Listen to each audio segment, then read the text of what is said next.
Uncle John might be the best rapper that you're not listening to. Uncle John is a DC rapper in that neo boom bap space. His peers are guys like Westside Gunn, Conway the Machine, Rock Marciano, and in a lane that's really full of a lot of Griselda copycats. Uncle John is different than most, and Uncle John is better than most. So to give you some background on Uncle John is a DC rapper, pretty underground right now. He's a rapper who I first heard on his 2020 album, The Faces of Jason, an album that was in my top 20 because it's fire. What really stands out about the guy is, of course, he can rap. He has the rhyme schemes. He has the wordplay. He has the street talk. But, man, his delivery is intense. He's a lot grimier than most people in this space, which says a lot because it's a really grimy subgenre. Uncle John's also very prolific. He's had about 3 or 4 releases last year. Up to last month, he's had 2 releases this year already, 2 collaboration albums early in the year. And just a few weeks ago, he dropped this tape, As A Man Thinketh, which I think is a really, really solid project. If this album is your first time listening to Uncle John, one of the opening songs, The Browder Files, is going to feel like a pimp slap to the face. He's rapping intensely over a beat that features this violin, and they mesh in this choir, so it gives the beat kind of a majestic feel. And he's barring from the start of the song to the end of the song. Even the opening lines, he's reeling off a dope rhyme scheme leading up to the lines. I'm feeling groovy and with the piece like Austin Powers. Come on, man.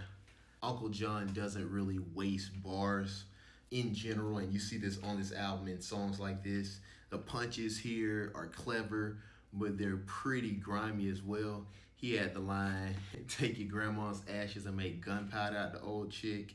He's showing off his wit a little bit with the line, some niggas got their cuffs on and want a jailbreak like Amazon.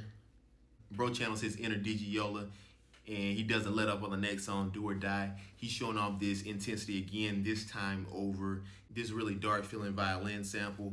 The thing that really stands out to me is the way he's putting words together and the storytelling that he's able to do within his street talk. I think that's pretty unique. Taking these set of lines, for example, and the rhyme scheme behind it, when Uncle John is at his best, you're hanging on to every single line because every single line is packed with so much meaning, or he just punch you to death. The next song, Prince Hakeem, demonstrates this even better. Midway through the verse, he's telling this story in a matter of 2 bars of catching a charge, intimidating the weakness, and beating the case. But who even thinks to tell a story like this? Pina said you a prime witness. If he's seen, we lean him. Prince Hakeem came back in that same weekend. He gets into his OG bag when he's talking that street talk. He said the line is professional. Hitman 47, that man arrived on schedule.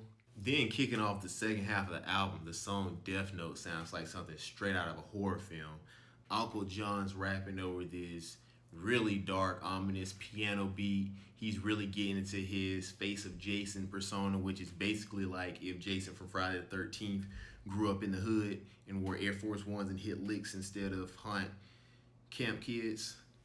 Jordan Peele might want to make that movie. But anyways, Uncle John's delivery here is probably the sickest thing about the song. I mean, he's rapping so hard, you literally can hear him inhale in between every single line of the song. And he's getting somewhat into his like horrorcore bag. The lyrics are brutal, the imagery is brutal. This is one of the highlights of the album to me. And I think overall, that second half of the album is really where Uncle John's skills shined. Two Mess is basically the grimiest, grittiest love letter I've ever heard in my life. He's basically like, baby, I just want to thank you for having the food hot after a long day of hitting licks. And thank you for washing the blood out of my shirt. I really appreciate that. Love you. But I definitely think the song Dance Floor was the most creative song on the album. The concept here was the most complex. Basically what it is this pseudo love song where he's infatuated with this stripper. The stripper's infatuated with her. He respects her lifestyle. She respects his lifestyle. They have sex. What he reveals is that they're basically just filling voids. They're both feeling like their backs on the wall. Him with his music, her with her career. And they're fighting out of having their backs on the wall. And that void is kind of what brought them together. It's a really deep song. And what makes it better is this nigga is barring throughout. Like the way that he reveals that the relationship was fake, get into that WWE SmackDown and Raw bar. I mean, it's brilliant. Then the bonus track, More Than Music, he's pretty much just barring niggas to death. A number of standout punches over this soul sample. He had the Bird Brain Bad Chick look like Summer Walker. Lonely Visits from the Demons. I really mean it like Cam and them. Yeah, man, the bars are here, the flows are here, the delivery is here.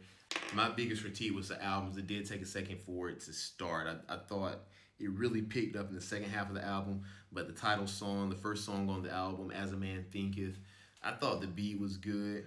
The lyrics here, I mean, he floats and he gives through the verse, but there's just not that many standout lines and punchlines. Same thing with Fontaine Blue, which honestly had one of the best beats on the album. And he did have a few standout punchlines, and I did like the fact that he was kind of talking about the relationship between he and his mom. But I honestly don't think it stacked up with a lot of the creative concepts and a lot of the really witty punchlines, the witty flows, the creative rhyme schemes that were featured on the last half of the album. But overall, man, I think this album was super solid. I think if you have not heard Uncle John before, this is a great place to start. Now, is it the best project that he's ever come out with? I don't think so. I think it's definitely his best project of the year. But when you have albums like Van Gogh in 2018 and The Face of Jason in 2020 in your catalog, it's going to take a great effort to pass those albums as far as quality. But I think this is still a very enjoyable album. I think it's a perfect place to start. If you haven't heard the Uncle John album yet, check him out. Go listen to his back catalog. I think this album was really solid. It wasn't a perfect album, but I think it was a very solid 7.5 out of 10. Yeah, good album.